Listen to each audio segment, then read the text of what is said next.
సంవత్సరాల తరబడి ఎన్ని మందులు వాడినా మీ మోకాల నొప్పులు తగ్గట్లేదా? ప్రాణ పెయిన్ క్లినిక్ లో అత్యాధునిక చికిత్స. అప్పట్లో ఆరోగ్యశ్రీ గాని 104 గాని 108 గాని ఇటువంటి సేవలన్నిటికీ కలిపి కూడా గతంలో ఖర్చు చేసింది ఎంత అని చూస్తే 5 సంవత్సరాలలో కేవలం 5,900 కోట్ల రూపాయలు ఖర్చు అవుతా ఉంటే మనం ప్రతి సంవత్సరం కూడా ఈ ఆరోగ్యశ్రీ సేవలను మెరుగుపరుస్తూ ఇప్పటికే 14,439 కోట్ల రూపాయలు ఖర్చు చేశాం. ఇది సంవత్సరానికి 4,400 కోట్ల రూపాయలు 104, 108 కూడా కలుపుకుంటే ఆరోగ్యశ్రీ ఆరోగ్య ఆసరాకు 4,100కు 104, 108 కూడా కలుపుకుంటే 4,400 కోట్ల రూపాయలు సంవత్సరానికి కేవలం పేదవాడి కోసం, పేదవాడు అప్పుల పాలయ్యే పరిస్థితి రాకూడదు, వైద్యం కోసం ఏ పేదవాడు ఇబ్బంది పడే పరిస్థితి రాకూడదు అన్న తాపత్రయంతో అడుగులు పడ్డాయి. ఈరోజు గతంలో ఆరోగ్యశ్రీ సేవలు అందుకుంటా ఉన్న వాళ్ళు, సరే ఆరోగ్యశ్రీ హాస్పిటల్స్ తక్కువే, అందులో సేవలు అందుకుంటా ఉన్న వాళ్ళు కూడా చూస్తే గతంలో 5 సంవత్సరాలు కలిపి 22,32,000 మందికి మాత్రమే ఆరోగ్యశ్రీ సేవలు అందిన పరిస్థితులుంటే ఈరోజు ఈ 4.5 సంవత్సర కాలంలోనే ఆరోగ్యశ్రీ సేవల అక్షరాల 53 లక్షల మందికి ఈరోజు ఆరోగ్యశ్రీ సేవలు అందుబాటులోకి రాగలిగాయి. నిజంగా ఆశ్చర్యం కలిగించే విషయాలు.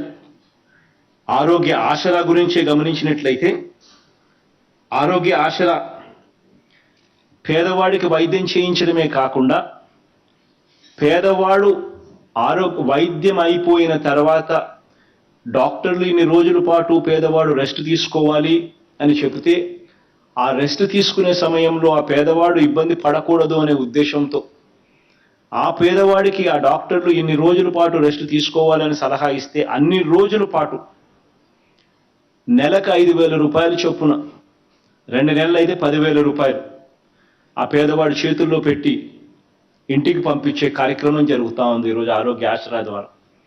ఈ ఆరోగ్య ఆసరా ద్వారా దాదాపుగా 25,27,870 మందికి 1,309 కోట్ల రూపాయలు ఆరోగ్య ఆసరా కింద కూడా మనం ఇవ్వడం జరిగింది.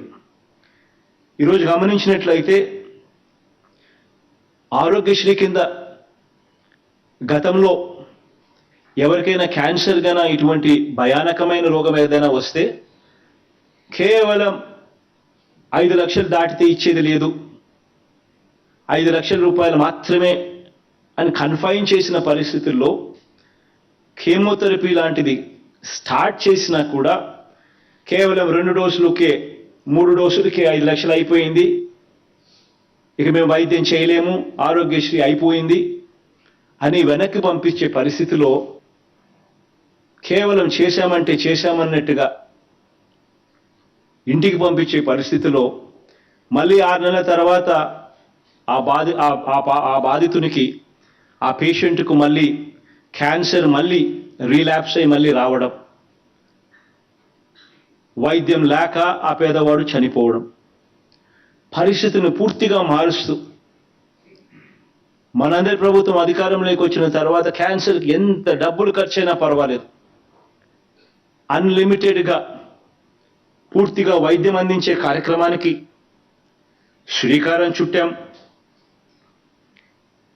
కాక్లియర్ ఇంప్లాంట్ ఆపరేషన్స్, బైలాటరల్ అంటే 2 చెవులకు కాక్లియర్ ఇంప్లాంట్ ఆపరేషన్స్, ఇది చేయడానికి దాదాపుగా 12 లక్షల రూపాయలు అవుతుందనంటే అది కూడా ఆరోగ్యశ్రీ పరిధిలోకి తీసుకుని రావడం జరిగింది.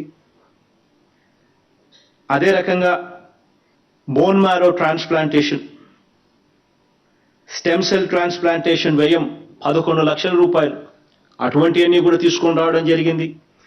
గుండె మార్పిడి చికిత్స, హార్ట్ ట్రాన్స్ప్లాంటేషన్, దాని ఖర్చు 11 లక్షల రూపాయల పైనే, అటువంటివన్నీ కూడా ఆరోగ్యశ్రీ పరిధిలోకి తీసుకొని రావడం జరిగింది. ఇలా ప్రాణాంతకమైన ఈ వ్యాధులు దాదాపుగా 1,82,732 మందికి ఆరోగ్యశ్రీలో ఇటువంటి పెద్ద ఖర్చుతో కూడిన ప్రొసీజర్లు సైతం ఇవన్నీ కూడా ఉచితంగా చేస్తూ తోడుగా నిలబడగలిగాం. ఒక్క క్యాన్సర్కే ఏకంగా 1900 కోట్ల రూపాయలు ఖర్చు చేసి పేదవాడికి తోడుగా నిలబడగలిగాం.